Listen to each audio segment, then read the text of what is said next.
অনেকদিন পরে আসলে নার্সারিতে আসলাম, দেখে খুবই ভালো লাগছে যে এত সুন্দর সুন্দর আম ধরে আছে।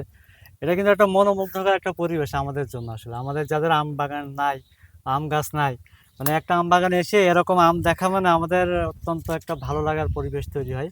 আলহামদুলিল্লাহ। তো সাকিব আসলে অনেক কষ্ট করে, অনেক পরিশ্রম করে কিন্তু প্রায় 2-3 বছর ধরে নার্সারিটা শুরু করেছে। একদমই শূন্য থেকে আলহামদুলিল্লাহ আল্লাহ এ পর্যন্ত এনেছে আর কি। তো এর প্রতি পরামর্শ হচ্ছে, সাকিব আসলে অত্যন্ত কোয়ালিটিফুল প্রোডাক্ট দেওয়ার জন্য চেষ্টা করে, কোয়ালিটিফুল সার্ভিস দেওয়ার চেষ্টা করে, ভালো প্রোডাক্ট দিয়ে মানুষকে উপকার করার চেষ্টা করে। কিন্তু সমস্যা হলো সাকিব হচ্ছে মার্কেটিং আসলে কম করে। মানে ভিতরে ভিতরে অনেক কাজ করে কিন্তু আসলে মার্কেটিং কম করে, যার ফলে অনেক কাজ করার ফলেও মানুষ জানে কম।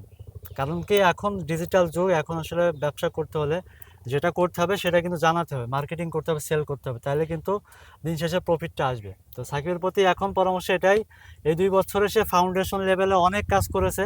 আমি আজকে ঘুরে ঘুরে বেশ কিছু জিনিস দেখলাম। তো এখন আমার মনে হচ্ছে সেলসে ফোকাস দেওয়া দরকার। এই যে অনেকগুলো সুন্দর সুন্দর গাছ আছে, এগুলো কিন্তু সেলসে ফোকাস দিলে আমার মনে হয় ব্যবসাটা আরও ভালো হবে ইনশাল্লাহ।